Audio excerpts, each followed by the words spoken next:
Welcome to the KUCR Artist Spotlight. Today in the studio, we have Pavel Acevedo, who is a visual artist from Oaxaca, Mexico. He works with printmaking, drawing, and painting. Welcome to the studio. Oh, yeah. Thanks for having me. I really like a lot KUCR. Cool. So, Pavel. Yeah. What food do you like? I do like a lot. I don't have any specific food. I am open to try something new, especially here in California, where like a lot of options. Mm-hmm. And yeah, I'm just like being lately getting to, I don't know, Indian food, Vietnamese stuff like I can find over there. So I do really like it a lot. I'm open. Cool. For food. So what are your influences and what inspires your work?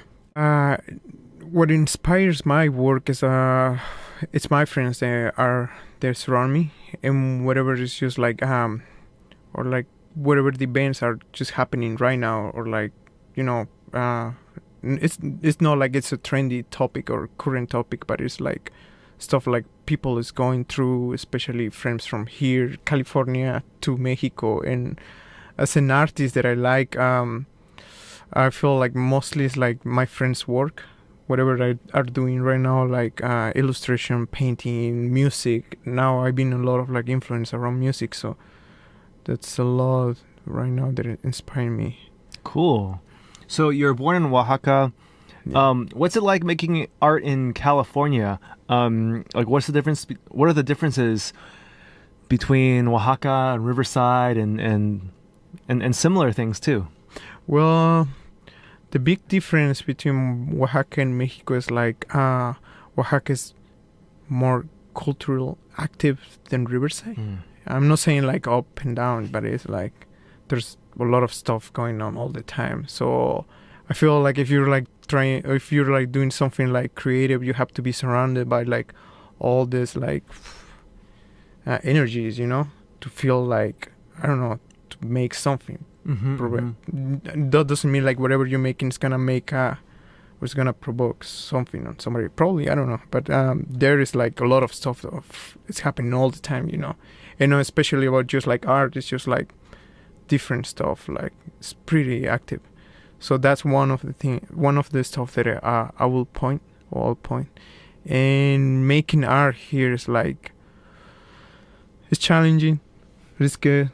There's a lot of like artists in Riverside or Southern California that are making like interesting projects as the same around the areas like IE and near Los Angeles too, or in Los Angeles too. That I'm glad I met.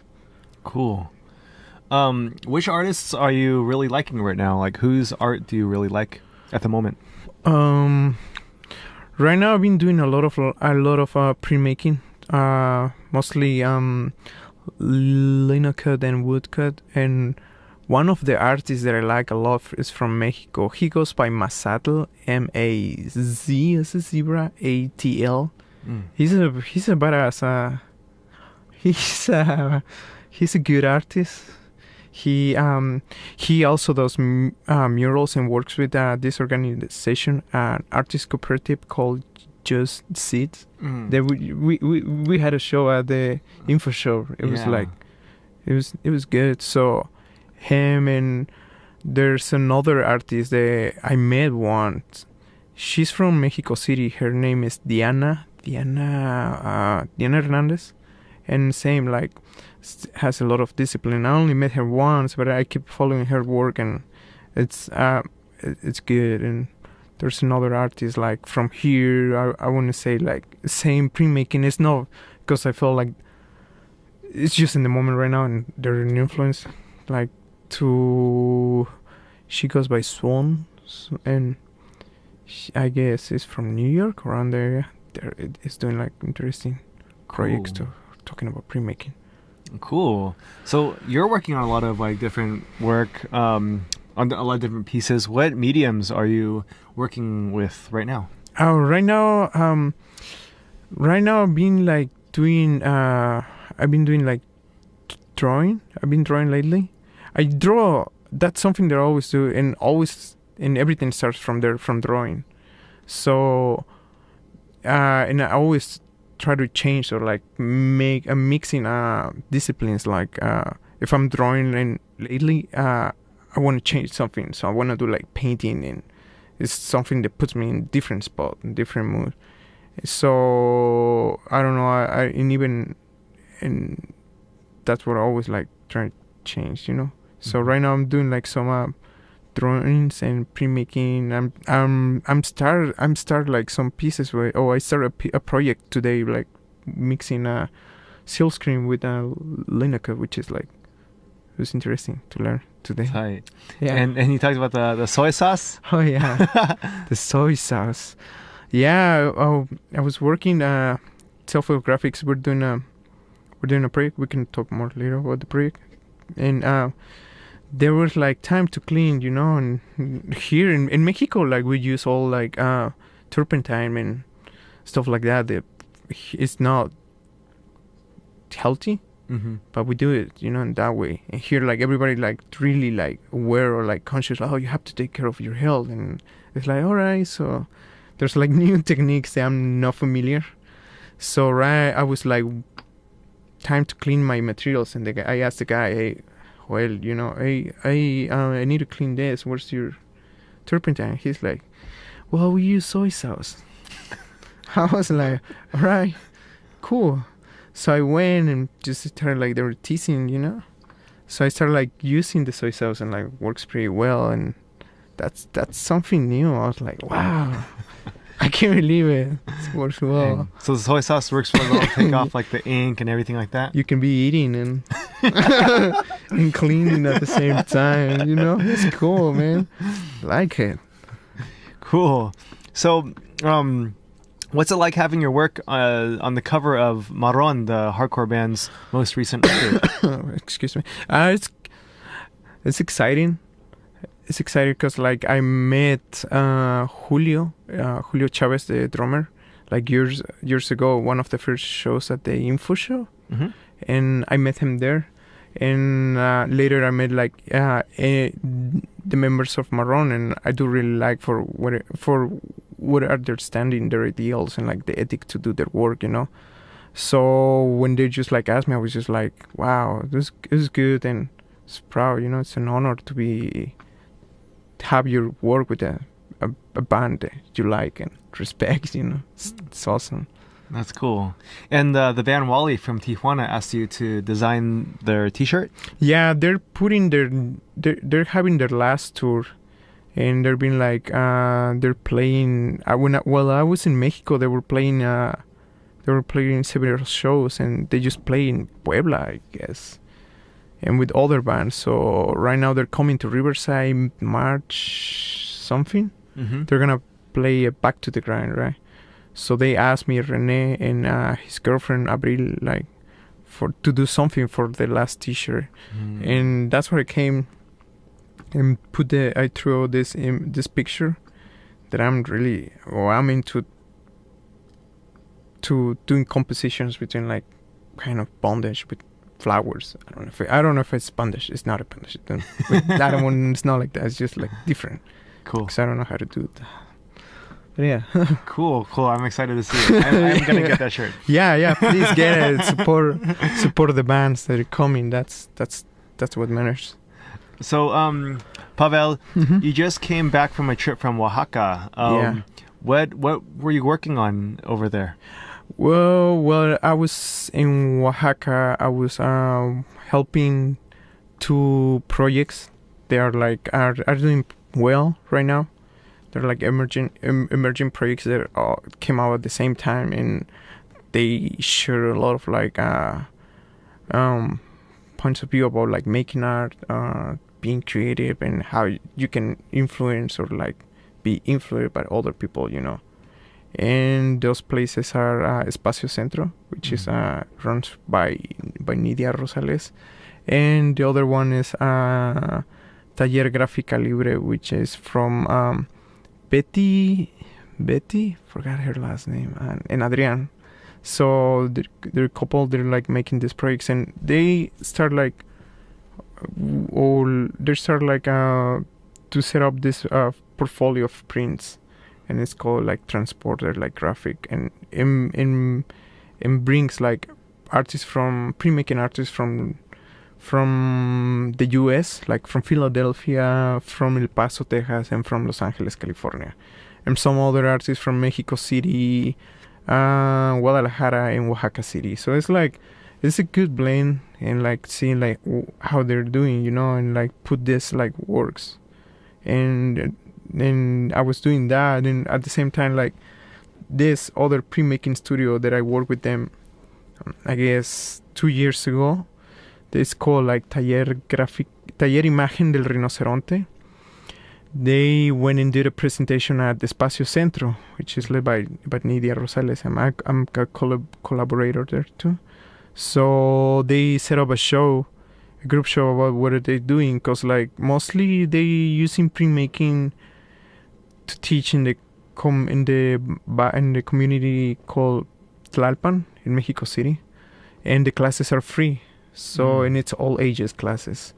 It's nice because like you go there and there's like all this energy, like people doing their stuff, and which is like it's cool, you want to be around those folks. And they've been doing a lot of like printmaking projects around the whole country, and they just released this book about it's called A Tiro de Fuego, and the project is about like it's mapping several like printmaking studios in Mexico, and they put the studio and like who conforms the studio and like the pieces that they're doing. So it's nice to go and see all this like projects, and they're divide their work and they get the funds to do it by themselves. And now they're putting another book, and this like it's about like different artists from Mexico that they're producing like printmaking. And I'm gonna be in that one too, and yeah, it's cool. They were doing some presentations in Oaxaca, in Espacio Centro with Taller Gráfica Libre. They did a presentation on this place in Oaxaca. It's called Iago, IAGO. Check it out. It's good. It's one of the best one of the respectful places about like printmaking art in America Latina. And they did a presentation there about like this project, about inviting several authors from Mexico and the U.S. So it's good. They did a big print too. Cool. So what was a big print? Okay, because I saw on the internet this huge print. Yeah. How many artists were involved with that? What's happening is this: Espacio Centro is working with offers like artists while are displaying there. Or like artists like they want to apply for a residency from the U.S. or from another part of the world, or even from Mexico. They want to go and work doing some printmaking in Oaxaca, which is like it's a big deal right now. Mm-hmm. There's a lot to do. So they come there, they offer their show, they display, they do they introduce their work to the community, and this Espacio Taller Imagen del Rinoceronte came and offered this workshop with Taller Rufino Tamayo. That taller has been working for, I guess, since the early 80s.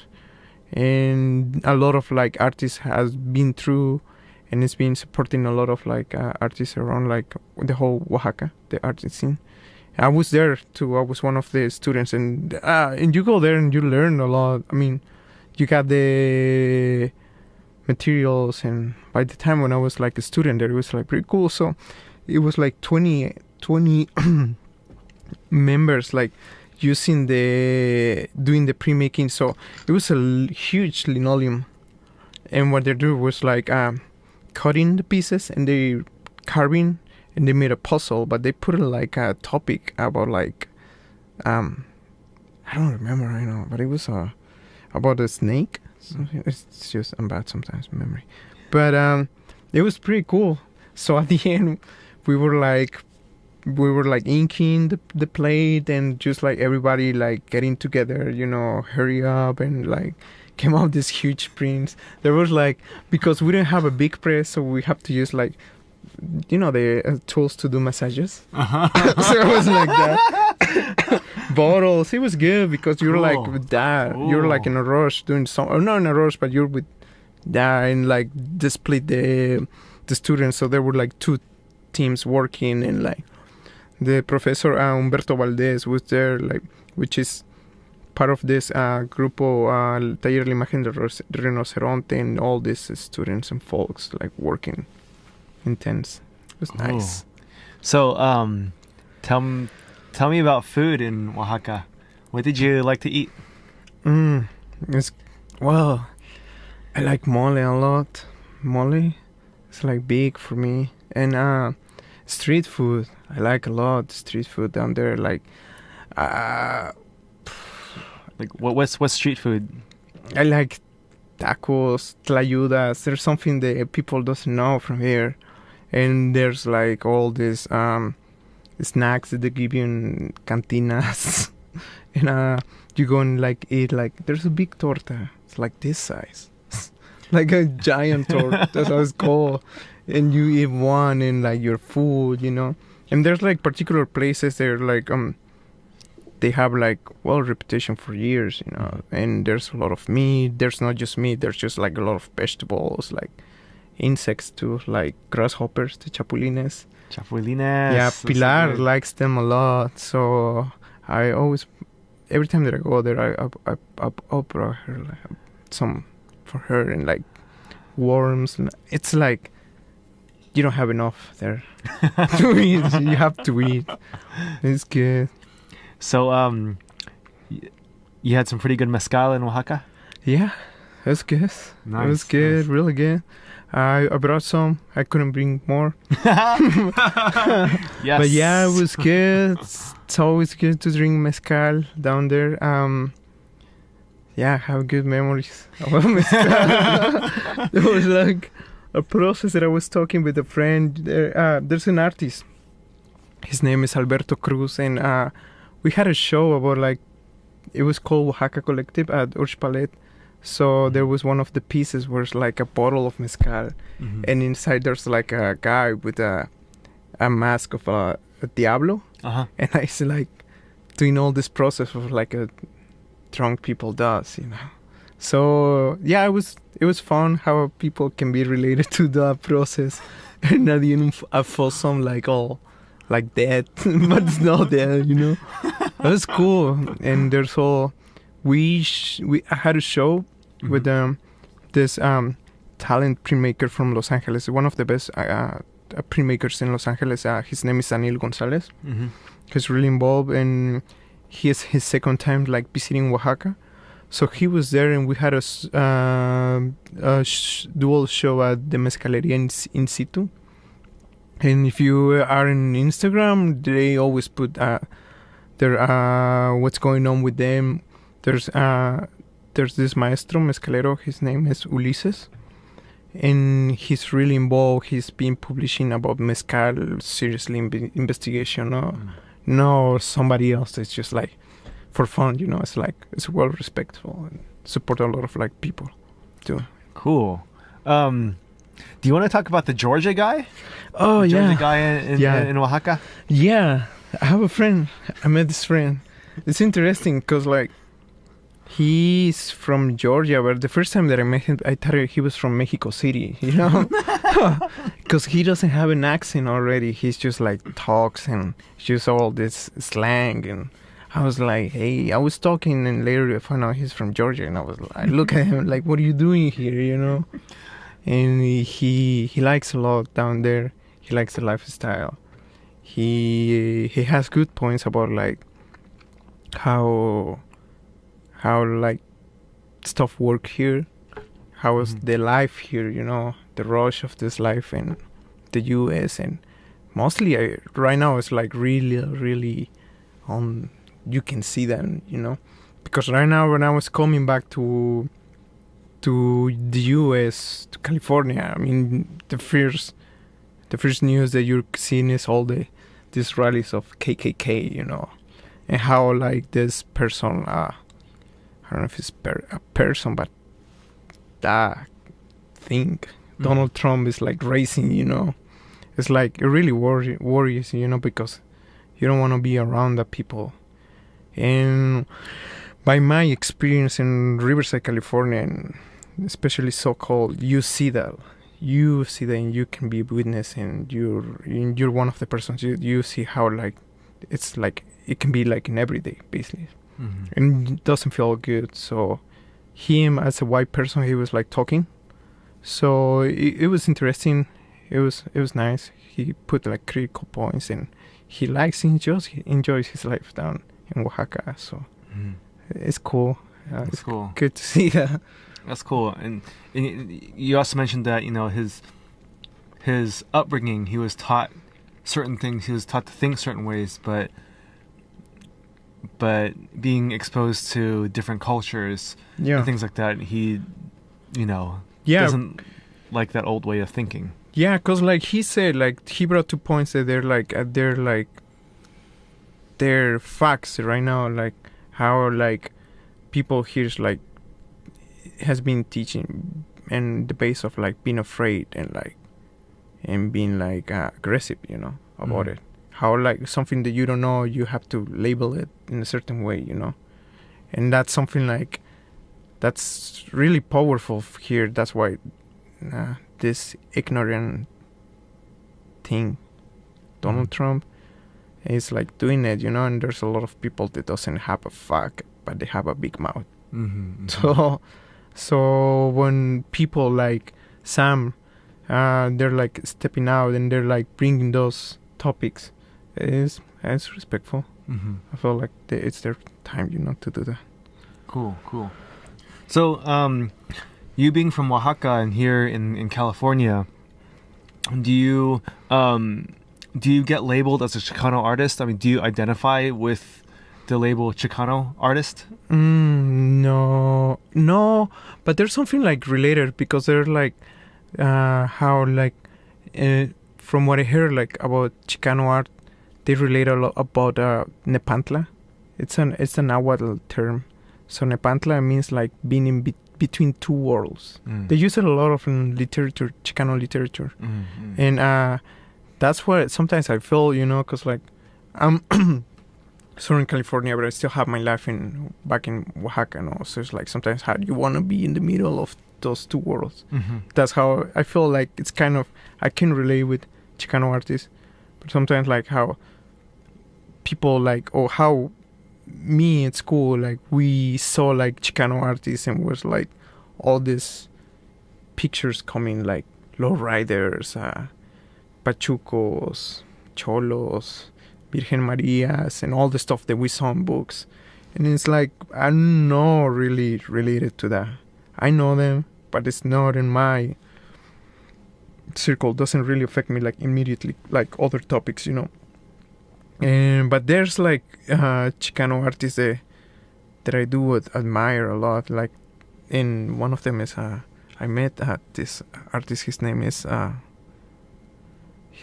Salomon Huerta. Yeah, Salomon Huerta is one of the painters that I met.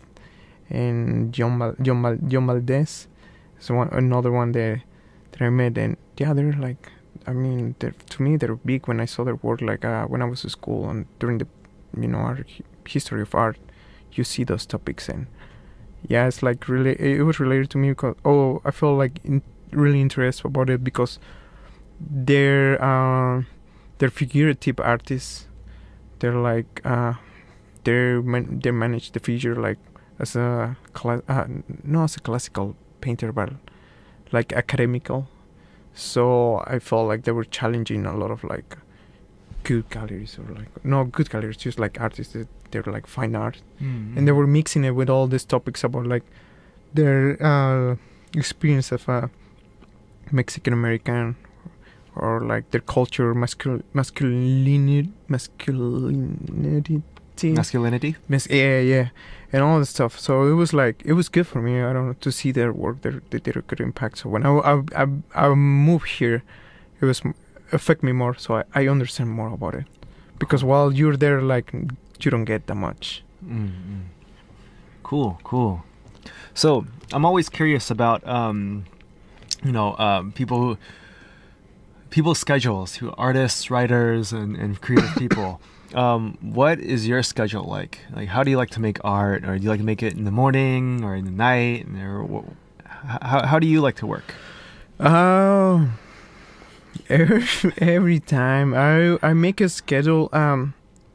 I only sleep between 4 hours. Try to make it like that. Well, my daughter was born, I was just like, I did it, and that's when I make it like more like time. Like, I only slept for like certain hours while I was just taking care of her, and that was like keeping up. So sometimes I just take 1 or 2 days to sleep like 6 hours, but mostly I just like I have a job at an art supply store, and I have I do for the rest of the day my work like printing, and it's an art supply store, so it's like it's there, every time. So I always try to like work during the night, sometimes from like 9 p.m. till 3-4 a.m. Go to sleep, wake up early, and do my stuff again, and all the time. But it's good. It's good discipline to do that. Yeah, that's cool. For me. That's how it works for me. Cool. That's good. What bands and artists are you listening to lately? I got into excuse me. I was listening I was just trying to remember. I was listening the new record of Kendrick Lamar. Yeah, we were talking about Love it. Yeah, it was good. It was really good. And I heard about other tracks from her, but never was really into it. So I listened I don't know, what's it? Pimp a Butterfly? Pimp a Butterfly. Yeah, it was good. I like yeah, I love it. Yeah, from the beginning to the end, I like that record. And the other band that I like too, it's Bad No Good too. It's like they're Canadians, right? Yeah. I was like, they're white dudes, white Canadian dudes. It was good. Yeah, it was good. They got the new record. The one that they did with Ghostface Killah. Yeah. That one is good. And we listen the instrumental, and now we're gonna listen the other ones. It's like, wow, it's good stuff. And always got like, I don't know. I was willing. I thought it like I want to go and see at the drive-in. I knew that they were gonna play this year. Yeah. So Le Butcherettes, yeah, that band is like really good. Like here in Riverside, there's a lot of music. So I saw like I seen a lot of like cool stuff, like I don't know, Waystage, Moxie Beat. Yeah, and there's a lot of like hardcore bands that they're playing good. One of the December last year was the Police in Ratas, and that was one of the first times that I got to see all this like bandas mexicanas coming. Like, oh, there was good, like Jack Cousteau and Apura was their second time playing, so it was good. Yeah. Tormentas, Terror Cósmico. It was so good, that show. So that's interesting, like what's happening in music about Riverside. It's big. I feel like it was really good. Yeah, totally. Cool. Well, do you have any last words? In inglés, en español? En inglés, en español. Just try to be out. I don't know. Go and do something productive, something creative. Go and check it out what's like going on in your community and out there to how to get involved with different projects, especially Riverside. Try to avoid the bars. Sometimes it's not cool over there, but yeah, just try to spread more the word about art. Ask and propose. Try to propose something, and yeah, keep it up. Cool. Well, thank you. We've been speaking with Pavel Acevedo, visual artist from Oaxaca, Mexico. He works with printmaking, drawing, and painting. And well, that about does it. Thank you, Pavel. No, thank you, Elliot. We'll see you. I'm Elliot. I'll see you later. Bye.